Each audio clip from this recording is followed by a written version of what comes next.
We Waiting on Wi-Fi. go. Hey everybody and welcome. This is Dr. Heather Carden. I'm super excited to be here. I want to thank all of you for being patient with us as we set up the IT stuff. You all know by now that internet's not always perfect and traffic's not always perfect, but I am very, very excited to be here. Again, my name is Dr. Heather Carden. I'm coming to you live from Overland Park, Kansas, or Shawnee Mission, Kansas. I am the co-owner of Carden Center for Wellness.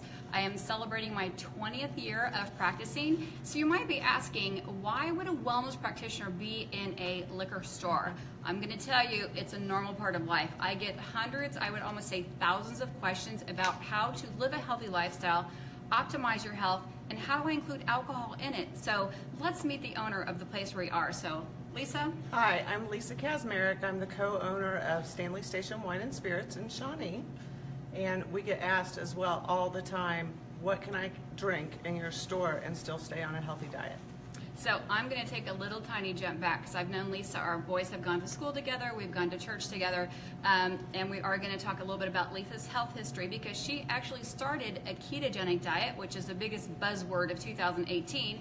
So I'm simply going to ask her, why did you start a ketogenic diet and what did you really start to notice first? Because we're talking about ketones, carbs are super important, and that's where alcohol comes into play. Right. So last year I was super frustrated with my weight and I knew I had to do something. So I started looking around online, and this was before talking to Heather. And I came across a ketogenic diet and I started eating per the rules of the diet. And it took about a week before my body was in ketosis. I measured my counts every day and to see where I was at. And then I started losing weight immediately. And then I started noticing that I had more energy and I was sleeping better and my joints stopped hurting. And next thing I know, 2 months had passed and it became very easy for me, but I kept getting the question for myself after 2 months, what alcohol can I drink? Because you said I haven't had a drink of wine in like 8 weeks or 9 weeks. That's right. Being the owner That's right. of a thriving business. So if you don't know what ketones are, I'm going to give you a quick 101. Our body needs fuel to operate every day. We can either eat carbohydrates, cakes and cookies and pies, alcohol, sugar, sweet potatoes, chips, those things. We break it down and we make glucose and we use that for energy. Or we can use healthy fats like nuts and seeds and olives and avocados, and we can use those, break them down, and make a molecule called ketones, hence the ketogenic diet, where our body's actually burning fat for fuel. So we actually don't lose weight on a ketogenic diet. You actually have fat loss because ketones are muscle protective. And like Lisa said, she went in hardcore. Getting on a ketogenic diet means you take your standard carbohydrates, which are about 45 to 65% for the normal American standard diet, from 60% down to 5%. That's less than one banana. That's about 6 cups of vegetables or about an apple, or again, vegetables where we can get our natural ones. But that's really hard in today's society because our body has to do all the work. We don't have a perfect digestive system. There are temptations everywhere, whether it's you're watching Cupcake Wars on TV or at a party, you want to have a cocktail, you want to celebrate graduation, Christmas, New Year's, all those amazing things. So we wanted to come live after New Year's saying New Year's resolutions. A lot of people want to get healthier. They want to lose fat. They want to lower their blood sugar. How do I do that and still be true to my low-carb, high-fat ketogenic diet? So, and Lisa went on her ketogenic diet. She said she went in hardcore, which meant she lowered her macros from 60% down to 5% and upped her fats almost 80%. And if I can just add to that, Sure. in the beginning, I measured everything. I had my scale out, I weighed everything. If it went in my mouth, it was weighed, and I wrote it down and counted it. And then it got to a point where I could tell, I knew what I could and couldn't eat, so it became much easier. And it honestly is a lifestyle now. It's not. Sure. It's not a diet. It's the way I eat now.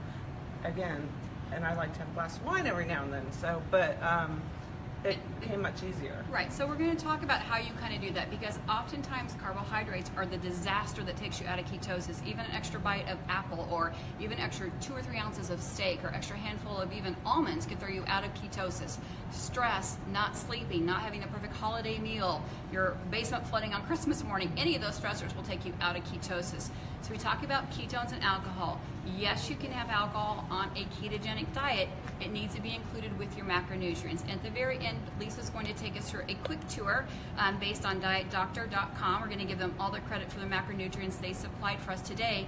What is most important, though, is keeping track of what you're putting in your mouth, like Lisa said. If you're going to have a glass of wine at dinner or champagne, which is about 3 carbs, then don't have the tomatoes on your salad, right? Right. Or if we're going to have a gin and tonic, we're going to make sure that we measure out the gin. We don't let the bartender go over. So you measure the amount of alcohol, you know your carbs, but you don't mix it with tomato juice, you don't mix it with grapefruit juice or those other type of things. It's going to be water or soda or lime.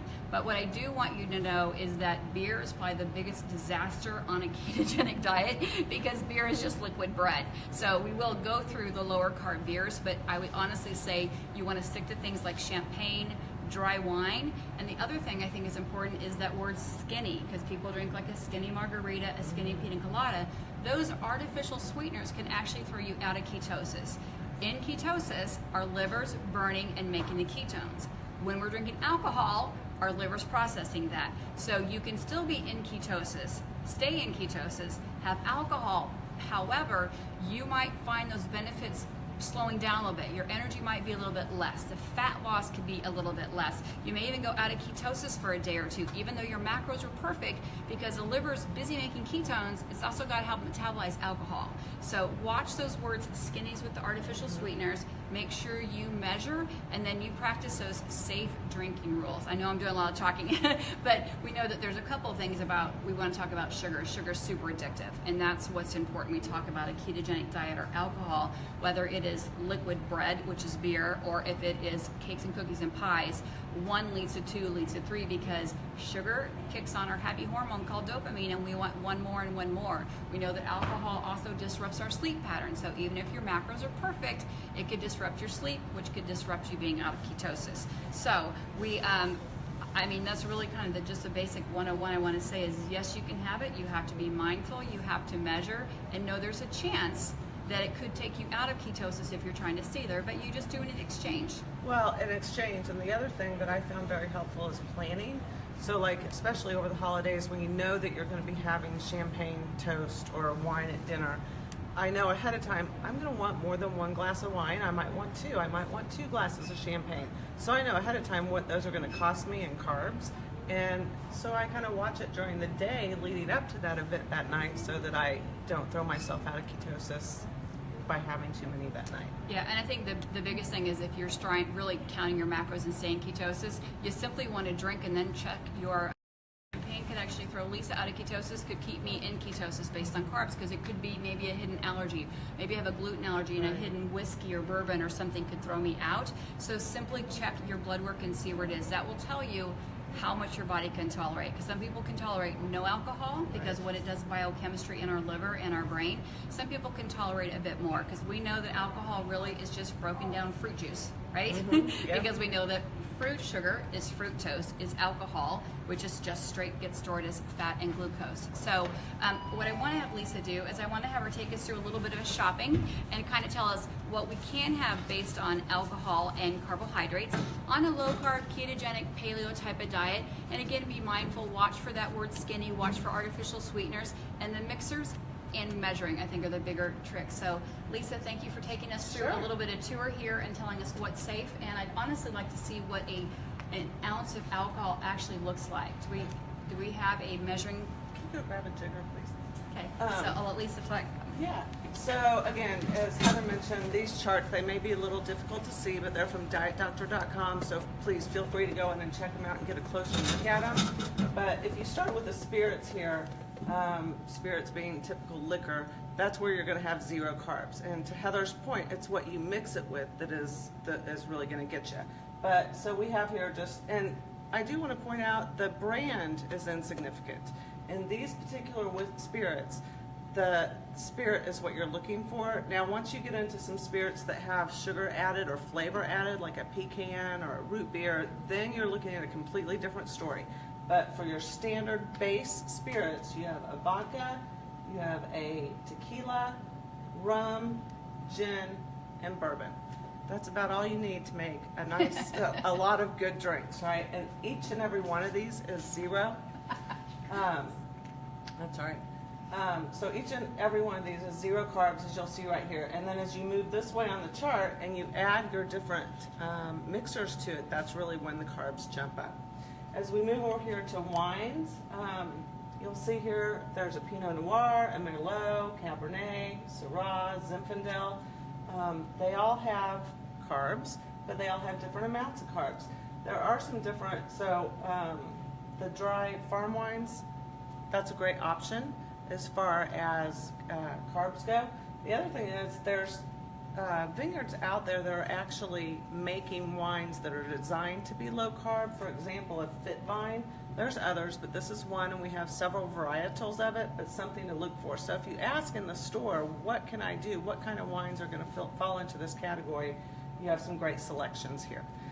Then, as we go to the beer. So I'm going to ask Lisa a question. You don't need to focus. So if you turn the bottle around, does it actually tell you, I'm not a big Jack Daniel's drinker, does it tell you what the macros are on the back of an alcohol bottle? I don't even know. It doesn't. It does not, but typically. So that's where measuring is super important, because it does not tell you. Yes, that is correct. And so, but typically what you're going to find, so the spirits, as we discussed, are all 0, right? But when you go to the wines, one of the things that you're going to find is the higher the alcohol, the lower the sugar, or the less sweet the wine is. The lower the alcohol, the more sweet it's going to be.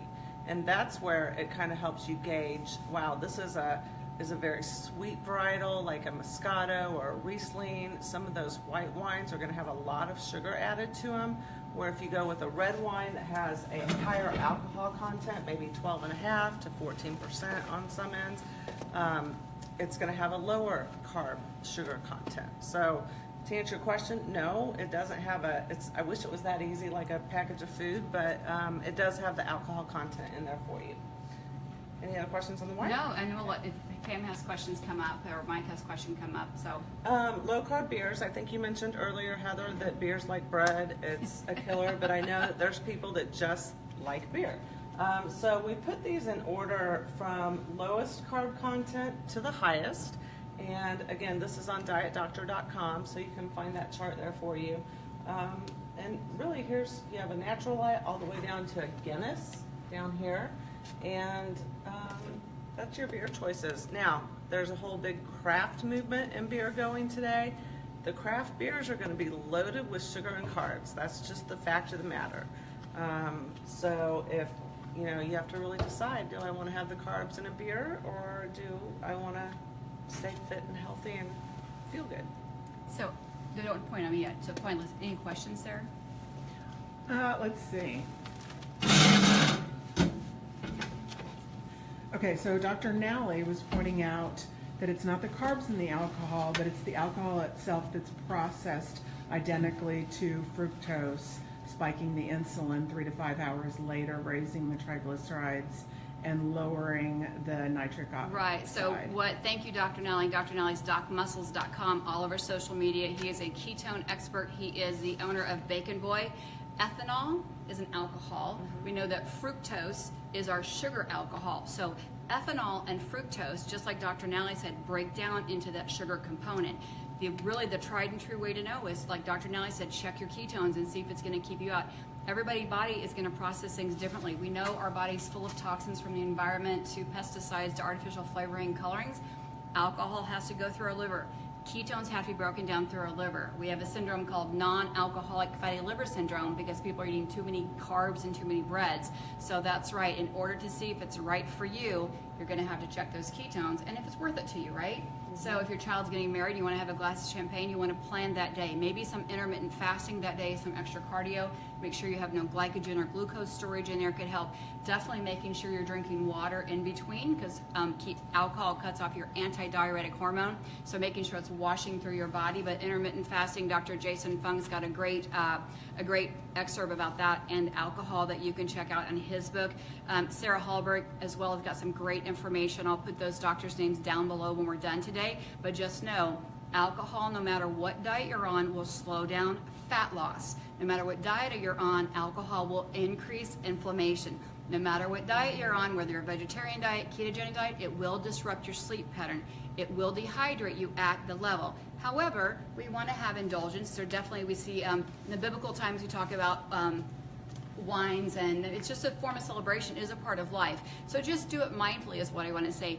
Drink mindfully, and make sure that if you're going to drink it and you know that that may disrupt your New Year's goals resolution, that you're going to just forgive yourself and move forward and go to that next step. So I just want to thank Lisa for having us here at Stanley Station, Mike and Pam for helping us behind the scenes with our awesome IT videos. And any last bits, Lisa, or can we find, because you have 2 locations here on 151st and 69 Highway. 69 Highway, so you can find the Facebook page. Can we find these signs also at your other stores, or how can we help your patrons better optimize their health? Right, absolutely. So we'll have these signs available to us at both of our locations for customers to ask questions. We're also educating our staff on what's appropriate keto-friendly choices and what's we should stay away from.